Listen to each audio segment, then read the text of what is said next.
தங்களின் பிரிவுக்கு பிறகு நட்பு கொண்ட குரங்குகளுக்கெல்லாம் அரசனாகிய சுக்ரீவனின் அமைச்சன் நான், வாயுதேவனின் மைந்தன் நான், அனுமன் என்பது என்னுடைய பெயர் தாயே. தாங்கள் வேண்டாம் என்று கிழட்டி எறிந்த அணிகலன்களை எல்லாம் கண்டு ராமருக்கு உயிர் நிலைத்து நிற்கிறது. தாங்கள் வேண்டும் என்று வைத்துக் கொண்ட திருமாங்கல்யத்தை வேண்டாம் என்று கிழட்டி எறிந்த அணிகலன்கள் காப்பாற்றியது என்று கூறிய சொற்திறன் போற்றுதற்குரியது. இன்றைக்கும் சத்தியமான வரலாறு என்று சொன்னால் அது ராம வரலாறு. மழை வேண்டும் என்று நினைத்து படித்தால் மழை பெய்யும், குழந்தை வேண்டும் என்று நினைத்து படித்தால் குழந்தை பேறு கிடைக்கும், வறுமை நீங்க வேண்டும் என்று நினைத்து படித்தால் வறுமை நீங்கும். உங்கள் சத்யாவில் இப்பொழுது ஆடி அதிரடி தள்ளுபடி. கவி சக்கரவர்த்தி கம்பரை எங்கிருந்து துவங்குவது, அவரின் கவி நயங்களை எங்கிருந்து சிந்திப்பது? என் குருநாதர் மிக அழகாக சொல்வார், கலை நலத்திலே தலை சிறந்தவர் கம்பர். புவி சக்கரவர்த்திகள் போற்றும் கவி சக்கரவர்த்தியாக ஒப்பாரும் மிக்காரும் இன்றி தனிப்பெரும் சிறப்புடன் விளங்கியவர் கம்பர். கம்பரினுடைய கவிதை நயங்களை படிக்கும் தோறும் ஒரு சாதாரணமான ஒரு வைரத்தை எடுத்து ப்ளூ ஜாக்கர் வைரமாக மின்ன வைத்த பெருமை அப்படின்னா அது கவி சக்கரவர்த்தி கம்பரையே போய்ச்சார். ஒவ்வொரு பொருளும் ஒவ்வொரு விஷயங்களை நமக்கு எடுத்துரைப்பதாக அமைந்திருக்கும். மகாபாரதம் அறநூல், சிலப்பதிகாரம் விதி நூல், சீவக சிந்தாமணி இன்ப நூல், பெரிய புராணம் அருள் நூல், ராமாயணம் அன்பு நூல். அன்பை ஒரு மனிதன் வாழ்க்கையில் கடைபிடித்தால் என்ன நிலையை அடையலாம் என்பதை இந்த உலகத்திற்கு எடுத்து காட்டிய வரலாறு ராம வரலாறு. ராம வரலாறுக்கு அன்பு காவியம் அப்படின்னே ஒரு பெயர் வச்சிடலாம். அவ்வளவு அன்பு, எங்க பார்த்தாலும் அன்பு, எதில் எடுத்தாலும் அன்பு. அன்பின் ஒரு பிம்பமாக நமக்கு விளங்கிய அன்பு காவியமாகிய இந்த ராம காவியத்தை கவி சக்கரவர்த்தி கம்பர் மிக அழகாக தொடங்குகின்றார். எவ்வளவு அழகா, எவ்வளவு அற்புதமா, எவ்வளவு சிறப்பாக. தசரத சக்கரவர்த்தி 10 ரதங்களை வென்றவர். மெய், வாய், கண், வாக்கு, நாசி, செவி, பாதம், பாணி, பாயு, உபத்தம் என்கின்ற 10 இந்திரியங்களை வென்றவர். மிக சிறப்பாக நாட்டை ஆட்சி செய்கிறார். ஒரு நாடு எப்படி இருக்கு அப்படின்னு தெரிஞ்சுக்கிட்டாலே அது எவ்வளவு வளமையாக இருக்கிறது அப்படிங்கிறத சொல்லலாம். நிறைய நாட்டை பற்றி பேசுகிறார். நீரிடை உறங்கும் சங்கு, நிழலிடை உறங்கும் மேதி, தாரிடை உறங்கும் வண்டு, தாமரை உறங்கும் செய்யாள், தூரிடை உறங்கும் ஆமை, துறையிடை உறங்கும் சிப்பி, போரிடை உறங்கும் அன்னம், பொழிலிடை உறங்கும் தோகைங்கிறார். எடுத்த உடனே நாடு நல்லா இருக்குன்னு சொல்லிட்டு எல்லாரும் தூங்குறாங்கிறாங்களே, இதெல்லாம் நியாயமா? எங்க தூங்குற நாடு எங்கேயாவது உருப்படுமான்னு நமக்கு நினைக்கிறோம். தூங்குறதுன்னா அப்படி சாப்பிட்டுட்டு வேலை வெட்டியே இல்லாம சும்மா படுத்து தூங்குறோம் அப்படின்னு. உறங்கும் என்பதற்கு அது மட்டும் பொருள் அல்ல, இன்னொரு பொருளும் உண்டு. கவலை இல்லாதவருக்கு தூக்கம் வரும்.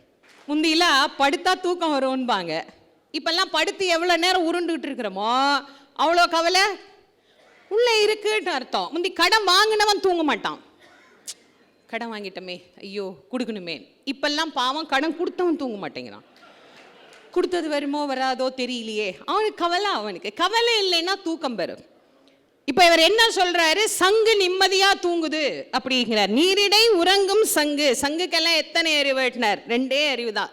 நந்தும் முரலும் ஈரறிவினவே என்பது தொல்காப்பியம். மரம் செடி கொடி 1, நத்தைக்கும் சங்குக்கும் ஈரறிவு, கரையானுக்கும் எறும்புக்கும் 3 அறிவு, நண்டுக்கும் மண்டுக்கும் 4 அறிவு, விலங்குகளுக்கும் மனிதர்களில் பலருக்கும் எல்லாருக்கும் 6 சொல்லணும்னு தான் எனக்கு ஆசை.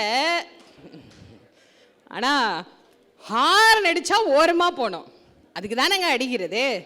அவன் நின்று நம்மளை திரும்பி பார்த்து கேட்டு போவான், ஓரமா போ. என்ன காரை என்ன பிளாட்ஃபார்ம்லயா ஓட்ட முடியும்? அவர் நடு ரோட்ல அவர் போவார், அவரை யாரும் எதுவும் சொல்லக்கூடாது, நாம என்ன பண்றது? அதனால இதெல்லாம் மாவும் மாக்களும் ஐயறிவினவே என்பது தொல்காப். தக்க இன்ன தகாதன இன்ன என்று ஒக்க உன்னலர் ஆயினும் உணர்ந்துள்ள மக்களும் விளங்கே. கம்பரே எழுதி கொடுத்துட்டார். அப்புறமா யார்கிட்ட போய் நம்ம கேட்கணும்? யார்ட்டையும் கேட்கவே வேண்டாமே. சங்குக்கு ஈரறிவு. ஈரறிவு படைத்த சங்கு கவலையே இல்லாம தூங்குதுன்னார். சங்குங்க எப்படிங்க கவலை இல்லாம தூங்கும் அப்படின்னா அடுத்த வரியில சொல்றார், நிழல் இடை உறங்கும் மேதி. மேதினா எரும மாடு. எரும மாடு என்ன பண்ணுதான்? நிழல்ல படுத்து தூங்குதான். எரும மாடு நிழல்ல தூங்குனா தூங்கிட்டு போகுது, அதுக்கும் ராஜ்யத்துக்கும் என்னங்க சம்பந்தம்? ஒரு நாட்டில் மனுஷனுக்கு சாப்பாடு போடுறதுக்கு நெல் வயல் இருக்கிற மாதிரி ஆடு மாடுகளுக்கு உணவளிக்க புல்வயல் இருந்துச்சான். இந்த மேய போன எரும மாடெல்லாம் என்ன பண்ணுதான், உண்ட களைப்புனால அது நிலத்திலேயே படுத்து உறங்குதான். நியாயமா மாடு நிலத்துல தூங்காது. எருமாடு என்ன பண்ணும், தண்ணியில உட்காந்து அதை போட்டு கலக்கிட்டு இருக்கோம். இங்க என்ன ஆகுது, அது நிலத்திலே தூங்கிட்டதுனால தண்ணிக்கே வரல. இது தண்ணிக்கே வராததுனால தண்ணிக்குள்ள இருக்கிற சங்கு நிம்மதியா தூங்குது, நிலத்துல படுத்திருக்கிற மாடும் நிம்மதியா தூங்குதான். மாடு கூட நிம்மதியா இருக்கும் ஆட்சியில. இதுக்கு மேல தசரதர் ஆட்சிக்கு என்ன வேணும்? நீரிடை உறங்கும் சங்கு, நிழலிடை உறங்கும் மேதி, தார் இடை உறங்கும் வண்டு. தார்னா மாலை, பூ மாலை இருக்குல்ல, அதுக்குள்ள வண்டு தூங்குதான். வண்டு முரலும்னு சொல்லலாம். வண்டு ரீங்காரம் பண்ணா கேட்கறதுக்கு நல்ல இனிமையா இருக்கும். அப்படி சொல்லாம வண்டு உறங்கும்னு சொன்னாரே, என்னங்க காரணம் அப்படின்னா, ஒரு வீடு வீடா போய் பிக்ஷை எடுத்து உண்பவர். ஒரு வீட்டில் போய் அம்மா தாயே சாப்பாடு போடுன்னு அந்த வீட்டில் இருக்கிற புண்ணியவதி பார்த்தா, ஐயோ பாவம் வேண்டாத வெயில், ஏன்பா நீ பாட்டுக்கு வீடு வீடா கஷ்டப்படுற, இப்படி திண்ணையில் உட்கார், நீ என்னத்தை போல பெருசாக சாப்பிட போற, என் வீட்டிலே சாப்பிடுன்னு சாப்பாடு போட்டா புண்ணியவதி. சாப்பிட்ட உடனே அவருக்கு அப்படியே மயக்கமாயிடுச்சு. செத்த நேரம் இப்படி சாஞ்சிட்டு போறேனேம்மா, தூங்குப்பா. நல்லா படுத்து தூங்கிட்டு வெயில் விட்ட உடனே எந்திரிச்சு போனார். இப்போ தேனி என்ன பண்ணோம், மலர்கள் தோறும் சென்று திணை திணை அளவு தான் தேன் கிடைக்கும், அவ்வளோதான், கொஞ்சம் கொஞ்சம் தான் கிடைக்கும். அதை சாப்பிட்டு சாப்பிட்டு சாப்பிட்டு இங்கிருந்து அடுத்தது அடுத்தது அடுத்தது அடுத்ததுன்னு போகும். இதுதான் அதுக்கு வேலை. ஆனால் அதற்கு ஒரே மலரிலேயே போதுமான தேன் கிடைத்து விட்டால் உண்ட மலரிலேயே படுத்து உறங்கி விடுமாம். இங்க என்ன ஆட்சியில மண் எவ்வளவு வளமா இருக்குன்னு சொல்றாரு பாருங்க. ஒரே பூவுல போய் உட்கார்ந்த தேனீக்கு முண்ட முண்ட முண்ட முண்ட சாப்பிட்டு அதால பறக்கவே முடியாத அளவுக்கு அந்த பூவிலேயே என்ன பண்ணிருச்சான், மயங்கி போச்சான். அந்த பூவை எடுத்து அதை மாலையாக தொடுக்கின்ற வரைக்கும் அது மயங்கி இருக்குதுன்னா அது எவ்வளோ தேன் குடிச்சிருக்கணும், அந்த பூ எவ்வளோ தேனை தாங்கி இருக்கணும், அந்த மண் எவ்வளோ வளமையா இருக்கணும். அதை எவ்வளோ அழகா சொல்றார், தாரிடை உறங்கும் வண்டு. சரி, நமக்கு கதைக்கு வருவோம். தாமரை உறங்கும் செய்யாள். செய்யாள் மகாலட்சுமி. மகாலட்சுமி எல்லாரும் வா வா வா வா வா வான்னு கூப்பிடுறோம். ஆனா இங்க அயோத்தியில என்னவா இருக்குன்னா, மகாலட்சுமி வராம தாமரையிலே சௌகரியமா படுத்து தூங்கிட்டு இருக்கிறாளாம். அவ எங்க தாமரையில தூங்கணும் அப்படின்னா, இப்போ ஒரு கலைஞர் இருக்கிறார். நேத்தி ஒரு ஊர், இன்னைக்கு ஒரு ஊர், நாளைக்கு ஒரு ஊர், ஊர் ஊரா போய் தன் பணியை செய்வாரானால் அவருக்கு வீட்டில் படுத்து தூங்குறதுக்கு நேரம் இருக்குமா? இருக்காது. ஊர் ஊரா சுத்துறது தான் அவருக்கு நேரம் சரியா இருக்கும். ஆனால் ஒரு கலைஞர் வீட்டிலே படுத்து உறங்குகிறார் என்று சொன்னால் வெளி ஊர்ல அவரை யாரும் கூப்பிடலன்னு தானே அர்த்தம். அயோத்தியில மகாலட்சுமியை யாருமே என்ன பண்ணலையா, கூப்பிடலையா. ஏங்க கூப்பிடலன்னார், எல்லாருக்கும் காசு இருந்தது, ஆனா அதை விட அதிகமா ஒண்ணு இருந்தது, போதுங்கிற மனசு ஜாஸ்தியா இருந்துச்சு. இருக்கிறது போதும்பா, நம்ம ராஜா இருக்கிறார், நாட்டில் நம்ம இருக்கிறோம், 3 வேளை சாப்பாடு இருக்குதா, நமக்கு எல்லாம் இருக்குதா, அது வேலை செய்யறோமா, போதும் என்கின்ற மனம் அதிகமாக இருந்ததனால் இருப்பதை கொண்டு சிறப்புடன் வாழ்வோம்னு எல்லாரும் நினைச்சதுனால அயோத்தியில மகாலட்சுமிக்கு அழைப்பே இல்லையாம். ஆகவே அவள் சொந்த வீடாகிய தாமரையிலே படுத்து உறங்கிக் கொண்டிருக்கின்றாள். தாமரை உறங்கும் செய்யாள் அப்படின்னு குறிப்பிடுகிறார்னா அந்த நாடு எவ்வளவு வளமையான நாடாக இருக்கும். இந்த வளமையான நாட்டை எவ்வளவு அழகாக கவி சக்கரவர்த்தி கம்பர் எளிமையா நமக்கு ஒரு 4 வரியில புரிய வச்சார். கம்பரை போல புரிய வைப்பதற்கு வேற யார்கிட்ட போய் நம்ம கேட்கறது? தமிழ் அவருக்கு தான் அப்படி முன்னால வந்து நிற்கும், என்னையும் சொல்லு என்னையும் சொல்லு என்னையும் சொல்லுன்னு சொல்லுமா. அப்படி அழகா நமக்கு அறிமுகம் செய்து வைக்கிறார். கிட்டத்தட்ட 10,500க்கும் மேற்பட்ட பாடல்களை உடைய இந்த கம்ப ராமாயணத்தை ஒரு 4 வரியில சுருக்கமா மிக அழகாக நமக்கு தந்திருக்கிறார்.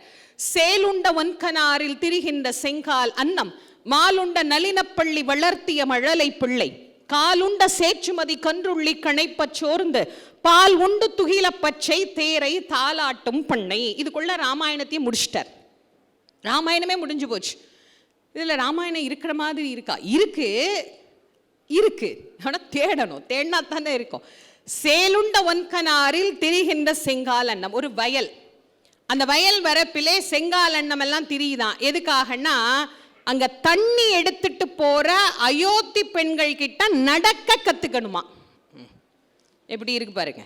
ஒரு பெண் அழகா நடந்தா பாக்குறவங்க என்ன சொல்லுவாங்க, ஏ அண்ணன் மாதிரி நடக்கிறாப்பான். ஆனா அண்ணமே அந்த ஊர் பெண்கள் கிட்ட தான் நடக்க கத்துக்குச்சான். சேலுண்ட ஒன் கனாரில் திரிகின்ற செங்கால் அண்ணம், மால் உண்ட நளின பள்ளி வளர்த்திய மழலை பிள்ளை. அங்கே ஒரு எரும மாடு தன்னுடைய கண்ணுக்குட்டியை நினைச்சிட்டு படுத்து இருக்குது.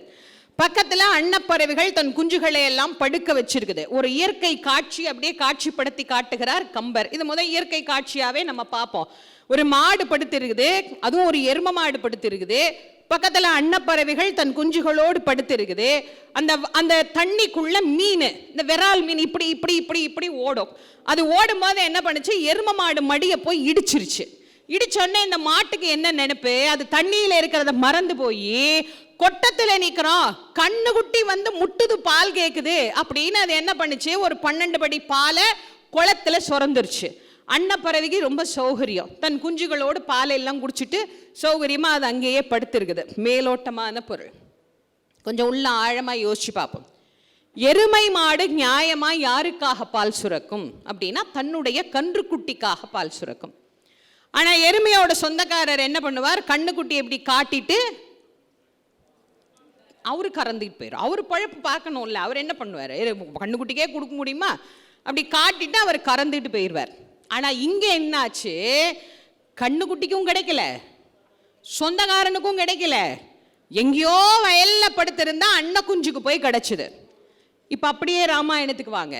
தசரத சக்கரவர்த்தி மணிமகுடம் என்கின்ற பாலை தன் மகன் ராமனுக்கு என்றுதான் அவர் சுரந்தார். ஆனால் கைகேசி என்ற சொந்தக்காரி வந்து என்ன பண்ணா, இந்த கண்ணுக்குட்டியை காட்டுற மாதிரி 2 வரத்தை காட்டி தன் மகன் பரதனுக்குன்னு கறந்துக்கிட்டு போயிட்டா. சரி, கடைசியில பரதனுக்காவது கிடைச்சிச்சா, கிடைக்கல. ராமனுக்காச்சு கிடைச்சிச்சா, அதுவும் கிடைக்கல. வயல்ல படுத்திருந்த அன்ன குஞ்சுக்கு போய் கிடைச்ச மாதிரி ராமர் திருவடியில இருந்த பாதுகைக்கு போய் அது கிடைத்தது. அவ்வளோ பெரிய கதைய எவ்வளோ சுருக்கி 4 வரியில சொன்னார். அதான் கம்பரின் கவிநயம். எவ்வளவு அழகா, ஆனந்தமா, அற்புதமா நம்ம எல்லாம் எளிமையாக புரிந்து கொள்ளும்படி இந்த உலக மக்கள் அனைவருக்கும் ஒரு வாழ்க்கையில ஒரு உதாரண புருஷர் இப்படி இருக்கணும் அப்படின்னு காட்டுவதற்காகவே ராமரை செதுக்கினார் கம்பர் என்று சொன்னால் அது மிகையாகாது. ராமரை நடையில் நின்றுயர் நாயகனாக மாற்றுவதற்கு ராமர் பாடுபட்டாரோ தசரதர் பாடுபட்டாரோ இல்ல, கம்பர் மிகவும் பாடுபட்டார், மிகவும் பாடுபட்டார். மிக அழகாக அற்புதமாக அவரை ஒரு அற்புத புருஷராக, ஒரு அவதார தெய்வமாக நம் கண் முன்னாடி காண்பிப்பதற்கு எவ்வளவு பாடுபட்டார். தசரதர் பெறுவதற்கு பாடுபட்டார். 60,000 ஆண்டுகள் தவம் செய்தார். தசரத சக்கரவர்த்தி எவ்வளவோ தவம் பண்ணார். எல்லாம் இருக்கு, ஆனா ஒன்னே ஒண்ணுதான் இல்லை, குழந்தை தான் இல்லை. இருக்கிற செல்வங்களிலேயே மிக உயர்ந்த செல்வமாக சொல்லப்படுகிற ஒரே செல்வம் குழந்தை செல்வம் மட்டும்தான். அது இல்லாம அவர் ரொம்ப கஷ்டப்பட்டார். சுமந்திரர், அவர் தான் முதலமைச்சர். அவர் சொல்றார், மன்னா வருத்தப்படாதீங்க, குழந்தைங்க சரியா படிக்கலைன்னா ஆசான் கிட்ட தான் சொல்லணும். உங்களுக்கு ஏதாவது பிரச்சனைனா உங்களுக்கு ஒரு குருநாதர்னு ஒருத்தர் இருக்கிறார்ல, அவர்கிட்ட போய் சொல்லுங்க, அவர் எல்லாம் பார்த்துக்குவார். ஒரு குல குரு வசிஷ்டர், அவர்கிட்ட போய் சொல்றார், குருநாதா நான் என்ன பாவம் பண்ணேன்னு எனக்கு தெரியலையே, என் வம்சம் இப்படி வளராம போயிடுமோன்னு எனக்கு பயமா இருக்குது, இந்த வம்சத்தை வளர்க்கறதுக்கு எனக்கு ஒரு குழந்தை வேணுமே, அதுக்கு காரணம் நாங்களாக இருந்து இந்த வம்சத்தை வளர்க்கணும். ஏன்னா இந்த இஷ்வாகு வம்சம் எவ்வளோ பெரிய வம்சம்னு உங்களுக்கு தான் தெரியும். எனக்கு மட்டுமா நீங்கள் குருநாதர், இந்த வம்சத்துக்கே நீங்க தான் குருநாதர். முதல்ல இதுல நாராயணர் தோன்றினார். அவருக்கு பிறகு பிரம்மா, சூரியன், மனு, இஷ்வாகு, குஷி, வகுஷி, பானன், அனரண்யன், சகரன், பிரிது, திரிசங்கு, அரிச்சந்திரன், துந்துமாரன், யுவனாஸ்வன், மாந்தாதா, சுசந்தி, துருவசந்தி, பரதன், அச்சிதன், சகரன், அசமஞ்சன், அம்சுமான், திலீபன், பகீரதன், ககுத்தன், ரகு, பிரவிருத்தனன், சங்கணன், சுதர்சனன், அக்னிவாணன், சீக்கிரகன், மரு, பெரிசு சுருகன், அம்பரீஷன், நகுஷன், யயாதி, நாபாகன், அஜன், தசரதன் என்று வழி வழியாக வந்த இந்த பாரம்பரியம். இத்தனை பேரும் ராமருக்கு முன்னோர். நீங்க அவன்கிட்ட போய் தாத்தா பேர் என்னன்னு கேளுங்க, கோவிந்தசாமியா கோபாலசாமியா, எங்க அப்பாவை கேட்டு கரெக்டா சொல்றேன் சார், எங்க தாத்தா பேர் என்ன, அந்த நிலைமையில தான் இருக்கு. அவர் சொல்றார், என்று துவங்கிய பரம்பரை இன்று வரை தசரதன் என்று வந்து நிற்கிறது என்று சொன்னால் அதற்கு காரணம் குலகுரு. இப்ப தசரதனுக்கு பின்னாடி ஒண்ணு வரலன்னா அதுக்கு காரணமும் நீங்க தான். இப்ப பிரச்சனை, இவர் வெளியே வந்துட்டார், இவரை உள்ள தள்ளி விட்டுட்டார். இப்ப எனக்கு எப்படியாவது குழந்தை பேரு வேணும்னார். அதற்கு பிறகு புத்திரகாமேஷ்டி யாகம் பண்ணி தவமாய் தவம் இருந்து பெற்ற பிள்ளை.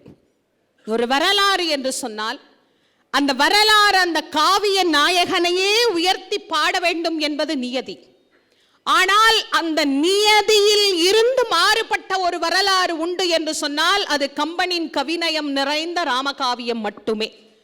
ராமாயணத்தில் பல இடங்களில் ராமரை விட பரதனை உயர்த்தி பேசியவர் கம்பர். மிக ஆச்சரியமானவர் வரலாறு.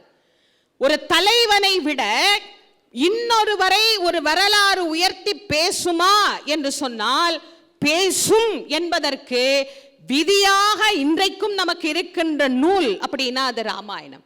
எவ்வளவு அழகான உண்மைகளை ஆழ்ந்து படிக்கிற போது ஆங்காங்கே நமக்கு அது விளக்குகின்றது. உலகமே நினைத்து கொண்டிருக்கின்றது புத்திர பாசத்தினாலே தான் தசரத சக்கரவர்த்தி மாண்டு போனார். ஏன்? ராமரே நினைத்து கொண்டிருக்கின்றார், என்னை பிரிந்த காரணத்தினால் தான் என் தகப்பனார் மாண்டு போனார் என்று. ஆனால் அதை இல்லவே இல்லை என்று மறுக்கின்றார் கவி சக்கரவர்த்தி கம்பர். தன் கவியிலே எவ்வளவு அழகா அதை எடுத்துரைக்கிறார் தெரியுமா? ரொம்ப அழகா சீதையை தேடிக்கொண்டு போகின்றார். சுக்ரீவனுடைய நட்பு கிடைக்கின்றது. ஆஞ்சநேய சுவாமி தான் முதலாக அவரை சந்திக்கின்றார். ஒரு வானரனாக இருந்து வானரப்படைகளை எல்லாம் நடத்தி கொண்டிருப்பவர் தெய்வீகமான இவரை பார்த்த உடனே சுக்ரீவனை எல்லாம் நிப்பாட்டிட்டு நீங்க எல்லாம் இருங்க, நான் மட்டும் போய் இவரை என்ன யாருன்னு விசாரிச்சுட்டு வர்றேன், இவரை பார்த்தா நம்மளை காப்பாற்ற வந்த மாதிரி தெரியுதுன்னு நேரம் அங்கிருந்து ஓடி வந்து அவர் காலில் விழுந்தார். அவர் அப்பா நீ யாருன்னார். யாருன்னு கேட்டால் சொல்லணும். இந்த காலத்து பிள்ளைங்கள்ட்ட எல்லாம் நீ யாருன்னு கேட்டால் அது நம்மள்ட்ட ஒரு 4 கேள்வி கேட்கும். நீங்கள் யார், எதுக்கு என் பேர் கேட்குறீங்க, உங்கள் பேர் என்னன்னு சொல்லுங்கள், அப்புறம் என் பேரை சொல்கிறதா வேணாமா நான் யோசிக்கிறேன், நிறைய கேள்வி கேட்கும்.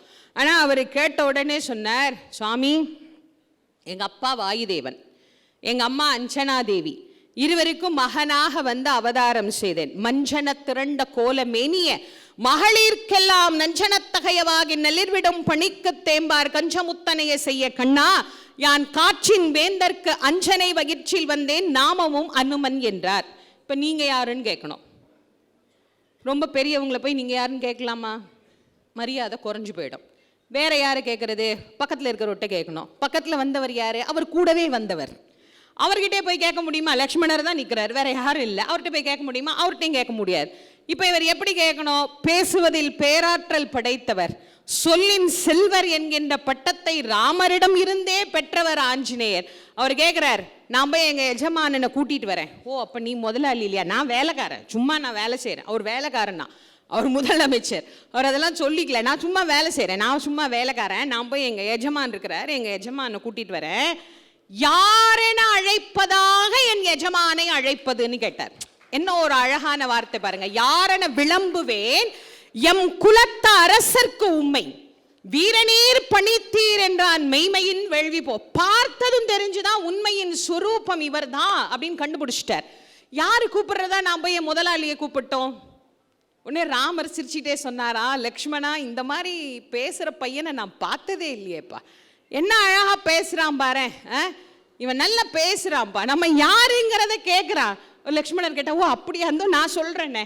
தசரத சக்கரவர்த்தி தெரியுமா, ரொம்ப நல்லவர், இருக்கிற வரி உயர்த்த மாட்டார், புது வரி போட மாட்டார், கோயில் பணங்கள்ல ரொம்ப அக்கறையா இருப்பார், மக்கள் மீது வரி செலுத்தாது இருப்பார், மக்களை காப்பாற்றுவதற்காகவே பாடுபடுவார், எங்களுக்கு நல்லா தெரியுமே. அதே தசரதர் தான்.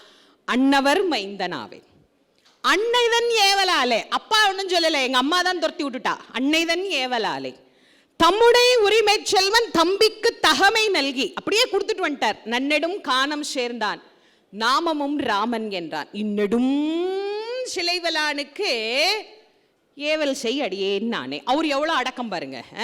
இவர் அடங்கி சொன்னார், அவர் குழி தோண்டி உள்ள உட்கார்ந்தே சொல்லிட்டார், நான் ஒரு கூட பிறந்த தம்பிங்க, பதவி இருந்தா உறவு தானா வரும். அவர் சக்கரவர்த்தி திருமகன் தான், ஆனாலும் அவர் சொல்லிக்கல, இவருக்கு நான் வேலைக்காரன். ஏன்னா அம்மா சொல்லி அனுப்புனா, நீ தம்பிலாம் போவாத, நீ வேலைக்காரனா போ பின்னாடின்னா. அதை இங்க நிரூபிக்கிறார் அவர். இவருக்கு நான் வேலைக்காரன். இவர் தெரிஞ்சுக்கிட்டார், ரெண்டும் ஒரே அச்சு தான், பார்த்தா தெரியுது இவரா வேலைக்காரன். குதிக்கிறார், வேகமா ஓடுறார். நேரா போய் வாலிட்ட ராமர் வந்தாருன்னா அவருக்கு என்ன தெரியவா போகுது? தசரதர் மைந்தன் வந்தான், போடா நானே வாலி எப்படா வருவான், நம்மளை எப்படா கொல்லுவான்னு பயந்துக்கிட்டு இந்த வாலி சுக்ரீவன் பிரச்சனை பெரிய பிரச்சனை, இது எப்படா தீருன்னு உலகமே எதிர்பார்க்குற அளவுக்கு 2 பேரும் சண்டையில் உட்காந்துருக்குறோம். யார் வந்தா எனக்கு என்ன? சுக்ரீவன் என்ன அதுதான், யார் வந்தா எனக்கு என்ன? அவனே பாவம் ஒளிஞ்சிட்டு ஒரு குகைக்குள்ள உட்காந்துருக்கிற. அனுமன் வேகமா போனார், சுக்ரீவனை பார்த்தார். ஆஞ்சநேயர் முகம் மலர்ந்து இருக்கு, சந்தோஷமா இருக்கு. சுக்ரீவன் அப்படியே சோர்ந்து போய் உட்கார்ந்து இருக்கிறார். சுக்ரீவா வெளியே வா. அவரு நான் வரல, நீ வாயே, உனக்கு ஒன்று சொல்றேன், இங்க வா. இல்ல இல்ல நீ உள்ள வா. அட வா. யார் வந்திருக்கா தெரியுமா? யாரு? வாலிக்கு காலன் வந்திருக்கிறான்.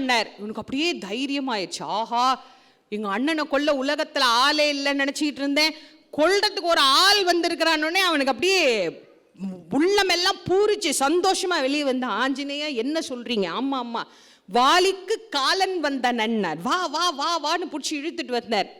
இருவரின் நட்பு. அவர் சொல்றார், நீ எனக்கு உடன் பிறந்த சகோதரன், நாங்கள் எல்லாம், அது பெரிய கதை, ஏற்கனவே நீங்கள்லாம் நிறைய கேட்டிருப்பீங்க.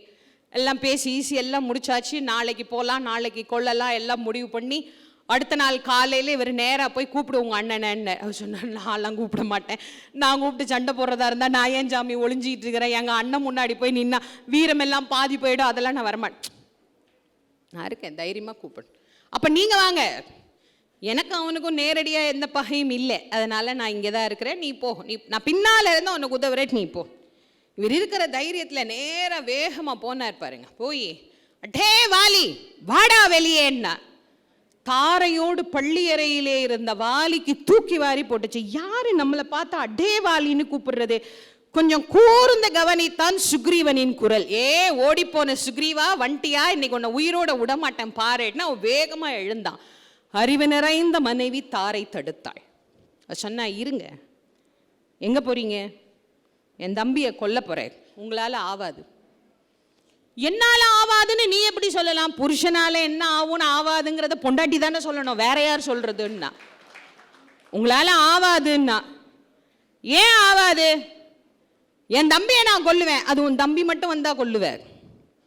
இப்ப என் தம்பி தான் வந்திருக்கிறான், தம்பி வந்திருக்கிறான், ஆனா ராமரோடு கூட்டணியில வந்திருக்கிறான்.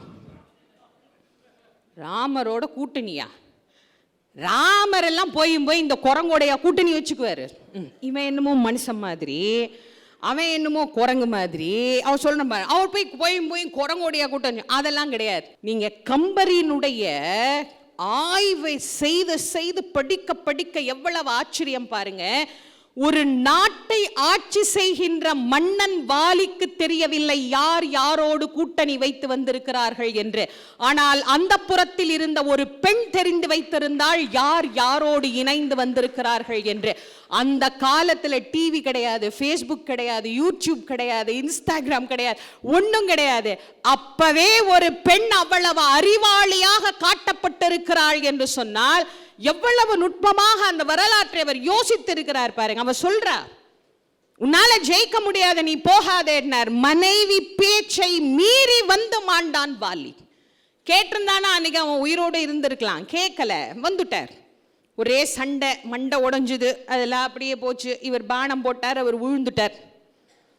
முத அந்த பானத்தை தடுத்து நிறுத்தின ஒரே வீரன் வாலி மட்டும்தாங்க, ஒரே வீரன் அவன் மட்டும்தான். அதை எடுத்து பார்த்தா, மும்மைசால் உலகுக்கெல்லாம் மூல மந்திரத்தை, எவ்வளோ பெரிய ஆழியா நீனு, நான்லாம் ஒரு ஆளுன்னு நீ வந்து என்னை இப்படி மறைஞ்சிருந்து கொன்னியே, இது நியாயமா? நிறைய கேள்வி கணைகளை தொடுக்கிறார். வாலி வதம் என்று பேசப்பட்டதை வாலி மோட்சம் என்று என்னுடைய குருநாதர் வள்ளல் வாரியார் சுவாமி அவர்கள் மிக அழகாக இந்த உலகுக்கு அந்த வரலாற்றை எடுத்து சொன்னார்.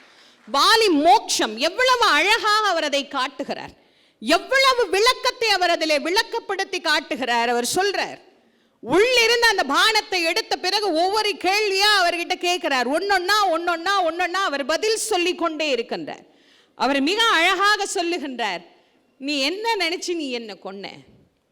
நீ வாலியை கொல்லவில்லை, தர்மத்தின் வேலியை கொன்று விட்டாய். உனக்கும் எனக்கும் ஏதாவது பகை இருக்கா சொல்லு. நீ சீதையத்தானே தேடிட்டு போற, நியாயமா நீ யாரோட கூட்டணி வைக்கணும்? என் கூட தான் வச்சிருக்கணும். எங்கூட வச்சிருந்தீன்னா ராவணன் கும்பிட்டு விழுந்து கொண்டு வந்து சீதையை உன் காலடியில் விட்டுட்டு போயிருந்திருப்பான். இப்போ நீ என்ன பண்ணணும்? இந்த குரங்கு கூட்டத்தை கூட்டிட்டு போகணும், பாலத்தை கட்டணும், அப்புறம் சண்டைக்கு போடணும், மண்டையை உடைக்கணும். இதெல்லாம் உனக்கு தேவையா? நியாயமா ஒரு சக்கரவர்த்தி திருமகன் எப்படி யோசிச்சிருந்திருக்கணும்? நீ என்ன கொண்டு இருக்க கூடாது, என்ன கையில வச்சு நீ வேலை வாங்கி இருக்கணும். உனக்கு தெரியல, உனக்கு கொஞ்சம் கூட உன் தகப்பனாரின் சிந்தனை வரவே இல்லை. அடுக்கிக் கொண்டே வருகின்றான். ராமரை பார்த்தப்பதான் அவன் சொல்றான், ராமா, ஏதோ உங்க அப்பா நீ இல்லாத சோகத்துல செத்து போயிட்டார் அப்படின்னு நீ நினைக்கிறியா? சத்தியமா கிடையாது. உங்க அப்பா யார் தெரியுமா? நீ யாருக்கு பிள்ளையா பிறந்திருக்கிறேன்னு தெரியுமா? கொஞ்சமா அதெல்லாம் நீ யோசிக்க மாட்டியா? ஒருத்தனோட சண்டைக்கு போறதுக்கு முன்னாடி இதெல்லாம் நீ யோசிக்கணும். வாய்மையும் மரபும் காக்க மண் உயிர் துறந்த வள்ளல் தூயவன் மைந்தனே நீ பரதன் முன் தோன்றினாயேன்னார். இதுக்கு மேல ஒரு கேள்வி ராமர் வேற யாராவது கேட்கணுமா? இதுக்கு மேல ஒரு கேள்வி வேணுமா? உங்க அப்பா எப்படிப்பட்டவர்னார்? ரெண்டே வார்த்தை தான் சொன்னார், வாய்மையும் மரபும் காக்க தன் உயிர் துறந்த வள்ளல் அவர்னார். சக்கரவர்த்தி திருமகனாக இருந்தாலும் அவருக்கென சில கடமைகள் இருக்கின்றது. செய்து கொடுத்த சத்தியம் வாய்மை. சம்பாசூர யுத்தத்தின் போது வரம் கொடுக்கின்றார் கைகேயிக்கு. அப்ப அவள் வாங்கி கொள்ளவில்லை, நான் தேவைப்படும் போது பெற்றுக்கொள்ளுகிறேன் என்று வைத்துக் கொள்ளுகிறாள் அந்த வரத்தை. அந்த வரத்தை இப்போது கேட்கிற போது தசரத சக்கரவர்த்தி கண்ணீர் விட்டு கதறி அழுது சொல்லுகின்றார், வேண்டாம், இது வரம் அல்ல, இந்த வம்சத்தையே அழிக்கின்ற அறம். இது உனக்கு கெட்ட பெயரை ஏற்படுத்தும். எவ்வளவோ சொல்லி பார்க்கிறார், கொஞ்சம் கூட அவள் கேட்கவே இல்லை, கொஞ்சம் கூட கேட்கவே இல்லை. கொடுத்தால் என கொடுத்த வரத்தை நான் பெற்றுக்கொள்ளுகிறேன், இல்லையே என் உயிரை நான் மாய்த்து கொள்கிறேன். இதை தவிர அவளுக்கு பேசுறதுக்கு ஒண்ணுமே இல்லை. நான் ஒன்று இறந்து போய் விடுகிறேன், எனக்கு கொடுத்த வரத்தை இல்லைன்னு சொல்லிடுங்க, நான் ஒத்துக்கிறேன். அப்ப நான் என்ன? அவர் சொல்ற, அதையும் இல்லைன்னு சொல்ல முடியாது. என்ன சத்தியம்? ஒரு தடவை சத்தியம் பண்ணிட்டா அதை எப்படி மீறுவது? வாய்மை. இந்த வாய்மையை காப்பாத்தினா இந்த பக்கம் ஒண்ணு இருக்கு, மனு குலத்தை பரம்பரை பரம்பரை பரம்பரையாக மூத்தவன் ஆட்சி செய்ய வேண்டும் என்கின்ற மரபு. வாய்மையா மரபா? வாய்மையா மரபா? எதுன்னு மாட்டிக்கிட்டார். இருதலை கொள்ளி எறும்பு போல அகப்பட்டவர் கடைசியிலே தன்னுடைய உயிரையே அதற்கு இணையாக பரிசாக கொடுத்து விட்டார். அப்படிப்பட்டவரினுடைய மகனா நீ? நீ கொஞ்சமாவது அறத்தை காப்பாற்ற வேண்டாம், தர்மத்தை காப்பாற்ற வேண்டாம், நீதியை காப்பாற்ற வேண்டாம், நியாயத்தை காப்பாற்ற வேண்டாம்? கம்பர் எழுதுகிறார், மிக அழகாக சொல்லுகிறார், நீ யார் முன்னாடி பிறந்திருக்கிற? அங்கதான் சொன்ன, பரதன் முன் தோன்றினாய். பரதனுக்காட அண்ணன் நீனு. அவர் அந்த கேட்கிற தோரணை இருக்குது பாருங்க, அந்த தோரணையே குத்தி கொன்னுரும். அதுக்கு மேல வேற ஒண்ணுமே கேட்க வேண்டாம். பரதனுக்காடா அண்ணன் நீனு? எப்படிப்பட்டவர்? அண்ணன் இல்ல நாட்டில்னு சொன்ன அடுத்த வினாடியே என் அண்ணன் இல்லாத தேசத்தில் நான் இருக்க மாட்டேன் என்று சொல்லி எல்லாவற்றையும் துறந்து விட்டு கானகத்திலே வந்து உன்னை போலவே அவனும் ஒரு துறவு வாழ்க்கையை மேற்கொண்டு வாழ்கின்றானே, அப்படிப்பட்ட நீதியையும் தர்மத்தையும் காப்பாற்றுகின்றவனுக்கா சகோதரன்? அதற்கு பிறகு அவருக்கு விளக்கப்படுத்துகிறார் ராமன். ராமர் அவருக்கு எவ்வளவு அழகாக தான் பேசியது அனைத்தும் தவறு என வாலியை உணர வைக்கின்ற வன்மயமாக மிக அழகாக கவி சக்கரவர்த்தி கம்பரதை எடுத்துக்கொண்டு போகின்றார். நீ யார்? நானா இதுக்கெல்லாம் காரணம்? சொல்றார், நான் தான் காரணம்ன்றியே. நானா காரணம்? நான் என்ன பண்ணிட்டு இருந்தேன்? பேசாம பார்க்கடல்ல கம்முன்னு படுத்துக்கிட்டு இருந்தேன். நீ யாரு? தேவேந்திரனுக்கெல்லாம் தலைவன் தேவேந்திரன், தேவர்களுக்கெல்லாம் தலைவன் தேவேந்திரன் என்ற பெயர் பெற்றவன் நீ. நீ தான் அங்கே இருந்து வந்து என்கிட்ட என்ன சொன்ன? பெருமாளே பெருமாளே, இந்த ராவணன் தொல்லை எங்களால் தாங்க முடியல, அதனால தயவு பண்ணி எங்களை காப்பாற்றணும் அப்படின்னு கூப்பிட்டது யாரு? நீ தானே? ஆமா. அப்போ உனக்காக தானே நான் வந்தேன். எனக்காக நீ வந்தியா, உனக்காக நான் வந்தனா? யோசி, யாருக்காக யார் வந்தா? என்ன இவ்வளவு தப்பு சொல்றல, நீ சொல்ற தப்பெல்லாம் நான் ஏத்துக்கிறேன். நான் சொல்றதையும் நீ யோசி. நான் பாட்டுக்கு படுத்திருந்தேன், என்ன பேசாம கூட்டு வந்தேன். என்ன மட்டுமா கூட்டு வந்தேன்? அங்க இருந்து கிளம்புறேன்னு ஒவ்வொருத்தவங்களும் ஆள் ஆளுக்கு ஒரு அவதாரமா பூலோகத்துக்கு வந்தாங்க. என்ன, சுக்ரீவனாக ஒருத்தர் வந்தார், வாயு, வருணன், குபேரன், தேவேந்திரன், இந்திரன் எல்லாரும் பூலோகத்துக்கு வந்தாச்சு. ஆளுக்கு ஒரு அவதாரமா உட்கார்ந்து இருக்கிறாங்க. இவங்கெல்லாம் யாருக்காக வந்தாங்க? எதுக்காக வந்தாங்க? உன்னை காப்பாற்றுவதற்காக, தேவேந்திரனை காப்பாற்றுவதற்காக. உன்னை காப்பாற்ற வந்த எங்களையே நீ மறந்துவிட்டு யாரை கொல்ல வந்தாயோ கொல்ல வந்தவனோடு நீ கூட்டணி வைத்துக் கொள்ளலாமா? இது நியாயமா? நான் செஞ்சதை நியாயமான்னு நீ கேட்கிறியே, நான் வாய்மையை காக்கல, நான் மரபை காக்கலன்னு நீ கேட்கிறிய, நீ செஞ்சது நியாயமா? நீ யாரை கொல்ல வந்த? ராவணனை கொல்லணும்னு தானே வந்த. அப்ப ராவணன் வந்தோடனே நீ என்ன பண்ணி இருக்கணும்? அவனோட ஒன்று சண்டை போட்டிருக்கணும், இல்லைன்னா அவனோட சண்டையிட்டு செத்து போயிருந்துருக்கணும். அதை செய்யாம நீ எனக்கு நண்பன், நான் உனக்கு நண்பன், 2 பேரும் ஒன்னா இருப்போம், அப்படி இருப்போம், இப்படி இருப்போம், நீ ஏன் அவனோட சேர்ந்த? அவனோட நீ சேர்ந்ததுனால தானே வந்த விளைவு. சரி, இதை எல்லாருக்கும் கேட்குற மாதிரி ஊரறிய சத்தமா சொல்ற நிலைமையிலையா நீ என்ன வச்சிருக்கிற? அப்படி நீ என்ன வைக்கல. இந்த பார், பக்கத்திலே ஒருத்தனுக்கு சோறு போடாம தண்ணி கொடுக்காம ஒருத்தனை கூப்பிட்டுட்டு வந்துட்டு இருக்கேன். அவன் பூமியில கூட உட்காராம இருக்கிறான். லட்சுமணன் என் கூட பிறந்த பாவத்துக்கு அவன் இவ்வளத்தையும் அனுபவிச்சுட்டு இருக்கிறான். இவன் 14 ஆண்டுகள் உண்ணாமல் உறங்காமல் எவன் ஒருவன் தவம் செய்கின்றானோ அவனால் மட்டும்தான் அவனை வெல்ல முடியும் என்கின்ற ராவணனுடைய மகனுக்காக நான் இவனை வளர்த்து வருகிறேன். என் தம்பிய சாப்பிட்டியான்னு நான் ஒரு வார்த்தை கேட்கல, என் தம்பிய தூங்குனியான்னு நான் ஒரு வார்த்தை கேட்கல. அவ்வளோ கஷ்டப்பட்டு அவனை கூட்டிட்டு வர்றேன். நீ என்னமோ நான் பண்ணது தப்பு, நான் பண்ணது தப்புன்னு என்ன சொல்றியேன்னர். வாலிக்கு அப்பதான் புரியுது தான் யார், தான் ஏன் வந்தேன், எதுக்கு வந்தேன். அவர் சொல்லிட்டார், இனிமே உன்னோட பேசுவதற்கு எனக்கு ஒன்றும் இல்லை, நான் முழுமையாக சரணாகதி அடைந்து விட்டேன். அந்த பகுதியிலேயே மிக அழகான பகுதி என்ன தெரியுமா? இவ்வளவும் முடிந்த பிறகு வாலி ராமரை பார்த்து ஒரு வார்த்தை சொல்லுவார், சுவாமி, நான் தயவு பண்ணி உங்ககிட்ட ஒரு வரமாக ஒன்று கேட்கிறேன். என் உடன் பிறந்தவன் தான் என் தம்பி. எனக்கு என்ன புத்தி இருக்குமோ அதே புத்தி தான் அவனுக்கும் இருக்கும். ஒருவேளை எதிர்காலத்தில் அவன் தப்பித்தவறி ஏதேனும் தவறிழைத்து விட்டால் என் மேல் விட்ட பானத்தை என் தம்பி மேல் விடாதேன்னு கேட்பார். என் தம்பி மேல் விட்டுறாத. அப்போ அவன் தம்பியினுடைய பாசம் இல்லாதவனாகவா இருந்திருக்கிறான்? இல்லை. காலச்சூழல், ஒரு அமைப்பு, ஒரு குடும்பம், ஒரு நாடு எப்படி இருக்கும் என்பதை அப்படியே தத்துரூபமாக படம் பிடித்து நமக்கு காட்டுகிறது என்று சொன்னால் அந்த காட்சியும் அந்த வாழ்க்கையும் நம்மோடு இணைந்த ஒன்று, நம்மோடு இணைந்த ஒன்று. ராமகாவியம் ஒவ்வொருவரோடும் இணைந்த காவியம், ஒவ்வொருவருடைய வாழ்விலேயும் இணைந்திருக்கிற காவியம். அதனால் தான் அந்த காவியத்தை நாம் படிக்கிற போது அன்பு நெக்குருகி நெக்குருகி நெக்குருகி நாம் உருகி உருகி உருகி உருகி படிக்கின்ற கால். ஒவ்வொரு இடங்களிலேயும் சீதையை பற்றி சொல்லுகின்ற போது பல இடங்களிலே கவி சக்கரவர்த்தி கம்பர் மிக அழகாக நமக்கு சொல்லி இருக்கின்றார். அந்த சீதையினுடைய திறம் என்ன? அசோக வனத்திலே அவள் படுகின்ற துன்பங்களை எல்லாம் பற்றி பேசுகிற போது ஆஞ்சநேயர் போகின்றார், அசோக வனத்திற்கு போகின்றார். எங்கும் தேடி சீதையை பார்க்க முடியல. கடைசியில் ஒரு ஓரமா ஏதோ சின்னதா ஒரு வெளிச்சம் தெரியுதே, அங்க யார் இருக்கிறான்னு போய் பார்க்கலான்ட்டு போயிட்டார். போனா அங்கதான் போய் பார்க்கிறார், தான் இவ்வளவு காலம் தேடிய தெய்வம் இவள்தான் என்று அவள் கண்களில் இருந்து கண்டுகொள்கின்றாராம். கற்புடைய பெண்ணின் கண்ணிலும் கருத்திலும் சிந்தையிலும் கணவர் இருப்பாராம். அவரை பார்த்ததும் தெரிஞ்சிருச்சா, ஓ இவர் தான் சீத்தம்மா அப்படின்னு.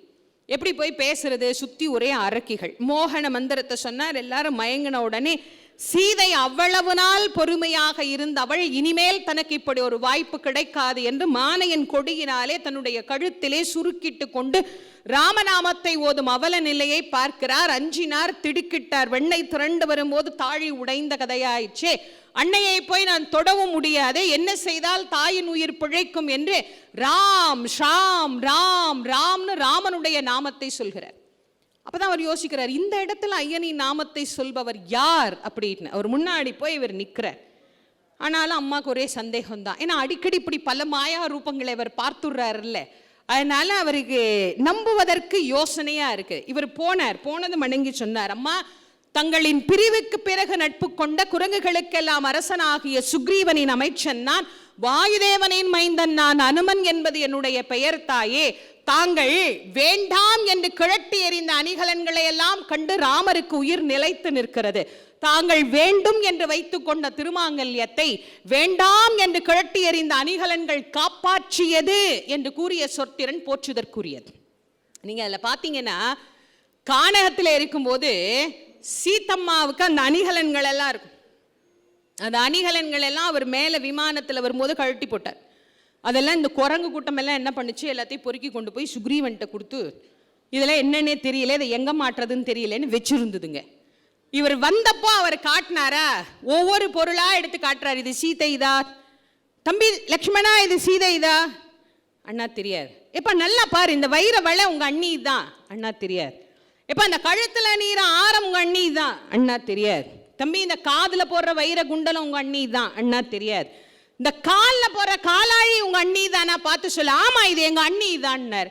ஏன்பா இவ்வளோ உனக்கு அடையாளம் தெரியல, இது மட்டும் எப்படி தெரிஞ்சிச்சுன்னுச்சு ஒரு குரங்கு. அவர் சொன்னார், இத்தனை ஆண்டுகள் என் அண்ணிக்கு நான் பாத பூஜை செய்கின்ற போது அந்த பாதத்தை தவிர ஒரு அடி நிமிர்ந்து நான் பார்த்ததில்லை. அந்த அணிகலன்களை எல்லாம் இப்ப கழட்டி போட்டாரா, அதெல்லாம் பார்த்து ராமருக்கு உயிர் நிலைச்சிருக்காமா. நீ வேணும்னு வச்சுக்கிட்ட திருமாங்கல்யத்தை வேணாம்னு கழட்டி போட்ட அணிகலன்கள் காப்பாற்றியது என்றவர் கூறிய சொத்திரன் போற்றுதற்கு. வில்லாற்றல் ராமருக்குன்னா சொல்லாற்றல் அனுமருக்குத்தான். அனுமார் கூறிய அடையாளங்களை எல்லாம் 4000 திவ்ய பிரபந்தம் என்கின்ற நூலிலே பெரியாழ்வார் மிக அழகாக நமக்கு எடுத்துரைக்கிறார். நெறித்தகரும் குழல் மடவாய் நின்னடியேன் விண்ணப்பம் செறிந்தமணி முடிச்சரகன் சிலையறுத்து நினைக்குணர்ந்தது அறிந்தரசு கலைகட்ட அருந்தவத்தோன் இடைவிலக்க செறிந்த சிலை கொடுதவத்தை சிதைத்ததும் ஓர் அடையாளம் மானமரும் எண்ணோக்கி வைதேகி விண்ணப்பம் காணமரும் கல்லதற்போய் காடுரைந்த காலத்து தேனமரும் பொழில் சாரல் சித்திர கூடத்திருப்ப பால்மொழியாய் பரத நம்பி பணிந்ததும் ஓர் அடையாளம் சித்திர கூடத்திருப்ப சிறுகாக்கை முளைத்தீண்ட அத்திரமே கொண்டறிய அனைத்துலகம் திரிந்தோடி வித்தகனே ராமாவோ நின்ன பயம் என்றழைக்க அத்திரமே அதன் கண்ணை அறுத்ததும் ஓர் அடையாளம் மின்னொத்த நுண்ணியடையாய் மெய்யடியேன் விண்ணப்பம் பொன்னொத்த மானொன்று புகுந்தினது விளையாட நின் அன்பின் வழி நின்ற சிலை பிடித்த எம்பிரானேய பின்னையேன் லட்சுமணன் பிரிந்ததும் ஓர் அடையாளம் மைத்தகுமா மலர்குழலாய் வைதேகி விண்ணப்பம் ஒத்த புகழ் வானரக்கோன் உடனிருந்த நினைத்தேட அத்தக சீர் அயோத்தியர்கோன் அடையாளம் இவை மொழிந்தான் இத்தகைய அடையாளம் ஈதவன் கை மோதிரமே என்று அழகாக பாடி அந்த கனையாழியை கொடுத்தார். மாமனார் வீட்டில் போட்ட வைர மோதிரம் ராமர் நல்ல மாப்பிள்ளை பத்திரமா வச்சிருந்தார். அவரை விட நல்ல மாப்பிள்ளையெல்லாம் நாட்டில் இருக்கான், கொண்டு போய் வச்சிருவான். எதுக்கு இதை கையில் போட்டு மாமனார் போட்டதை வேஸ்ட் ஆக்கிக்கிட்டு அப்படி ஒரு நல்ல மாப்பிள்ளை கொடுத்து அனுப்பிச்சார். அதை பார்த்ததும் தான் பிராட்டியாருக்கு உயிரே வந்துதான்.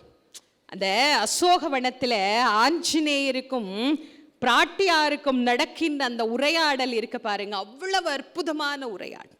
இந்த பிராட்டியார் அதை பார்த்து பார்த்து பார்த்து பார்த்து நெகிழ்ந்து போகின்றார். ஆஞ்சநேயர் சந்தோஷத்தில் சொல்றார், ஆஞ்சநேயா எனக்கு ரொம்ப மகிழ்ச்சியா இருக்கு, ரொம்ப சந்தோஷமா இருக்கு, ரொம்ப ரொம்ப நிறைவா நான் இருக்கிறேன். சொல்றார், அம்மா ஏம்மா இங்கெல்லாம் இருந்துக்கிட்டு, வேணாம்மா வாங்கம்மா போயிடலாம், நான் உங்களை கூட்டிட்டு போயிடுறேன், கூட்டு போய் நான் உங்களை விட்டுடுறேன், சுவாமிகிட்டே நான் உங்களை விட்டுடுறேன், யாரும் வர வேணாம், சண்டை வேணாம், ஒன்றும் வேண்டாம், அடுத்த வினாடியே போயிடலாம். சொன்னார், நல்லதுதான், நீ என்னை அம்மாவா நினச்சி சொல்கிற, நான் உன்னை பையனா ஏற்றுக்கிட்டேன், உன் தோளில் எல்லாம் நான் உட்காரலாம், ஒன்றும் தப்பில்லை. ஆனால் நீ ஒன்று மட்டும் மனசில் நினச்சிருக்க பார்த்தியா, என்னால் முடியாமல் நான் இங்கே உட்கார்ந்துருக்கிறேன்னு நினச்ச பார்த்தியா, அது தப்பு. நான் வந்த அடுத்த வினாடியே போகணும்னு நினச்சிருந்தா எல்லாத்தையும் எரிச்சு சாம்பலாக்கிட்டு எம்பெருமான் திருவடியில் போய் நான் சேர்ந்திருப்பேன். அப்படி சேர்ந்திருந்தால் எதிர்காலத்தில் சென்னையில் கம்பன் கழகம் என்று ஒரு ஆரம்பித்து எல்லோரும் ராமாயணம் பேசுவார்களா என்று எனக்கு தெரியாது, சீதாயனம் என்று பேசுவார்கள்.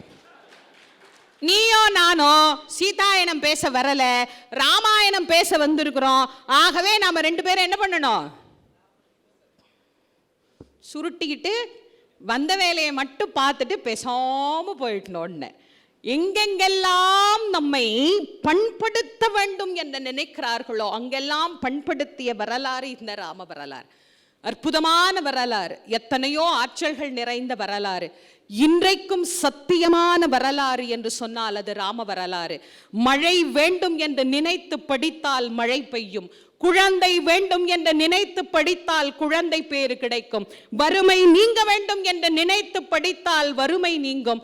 என்ன வேண்டும் என்று கேட்கிறோமோ கேட்டதை கேட்ட வண்ணமே தருகின்ற அற்புதமான இந்த ராம வரலாற்றை நாம் இந்த அருமையான சென்னை கம்பன் கழகத்தில் இதை போற்றி பாராட்டி சீராட்டி ஒரு பிள்ளை போல் வளர்த்து இன்றைக்கு நேற்றைய தினம் அதை பொன்விழா கொண்டாடுகிற போது மிகுந்த மகிழ்ச்சியோடு கொண்டாடி மகிழ்ந்திருக்கின்ற அனைத்து தமிழ் அறிஞர்களுக்கும் இதை சீரோடும் சிறப்போடும் நடத்தி வருகின்ற நம்முடைய தலைவர் அண்ணன் அவர்களுக்கு இந்த நேரத்திலே கோடான கோடி நன்றிகளை தெரிவித்து, ஆழ்வார் நம்பி என்று மிக அழகாக எல்லாராலும் பாராட்டப்பட்டு எங்கெல்லாம் இந்த தமிழ் பரவி இருக்கிறதோ, திவ்ய பிரபந்தங்கள் பரவி இருக்கிறதோ, இன்னும் அந்த தமிழ் பணியை தொடர்ந்து மென்மேலும் செய்து கொண்டிருக்கக்கூடிய நம்முடைய தலைவர் அவர்களுக்கு எல்லாம் அல்ல எம்பெருமான் ராமச்சந்திரமூர்த்தி எல்லா வளமும் நலமும் தர வேண்டும் என்று பிரார்த்தனை செய்து, இதனுடைய உறுப்பினர்கள், அங்கத்தினர்கள் அத்துணை பேருக்கும், இந்த விழாவிலே வந்து கலந்து கொண்டு சிறப்பித்திருக்கக்கூடிய அத்துணை தமிழ் அறிஞர்களுக்கும், கம்பன் கழகம் என்பது என்னை பொறுத்தவரை கவிஞர்கள், தமிழ் அறிஞர்கள் அனைவரும் கூடுகின்ற ஒரு இல்லத் திருவிழா. என் பேச்சு இருந்தால் மட்டும்தான் நான் வர வேண்டும் என்பது இல்லை. யார் தமிழ் பேசினாலும் அங்கு வந்து நாங்கள் கேட்போம் என்று புலவர்கள் அனைவரும் ஒன்று கூடுகிற ஒரு இடம் ஒன்று என்று சொன்னால் அதுவும் இந்த கம்பன் கழகத்திற்கே அந்த பெருமையும் வந்து சேரும் என்று சொல்லி கேட்டு மகிழ்ந்த உங்கள் அனைவரின் பொன்னார் திருவடிகளையும் வணங்கி இந்த அளவிலே நிறைவு செய்கின்றேன். ஆறிரு தடந்தோள் வாழ்க, அருமுகம் வாழ்க, வெற்பை குருசல் தனிவேல் வாழ்க, குக்குடம் வாழ்க, செவ்வேள் எறிய மங்கை வாழ்க, யானைதன் அணங்கும் வாழ்க, மாறில்லா வள்ளி வாழ்க, வாழ்க சீர் அடியார் எல்லாம். வெற்றிவேல் முருகா. நன்றி, வணக்கம். உங்கள் சத்யாவில் இப்பொழுது ஆடி அதிரடி தள்ளுபடி.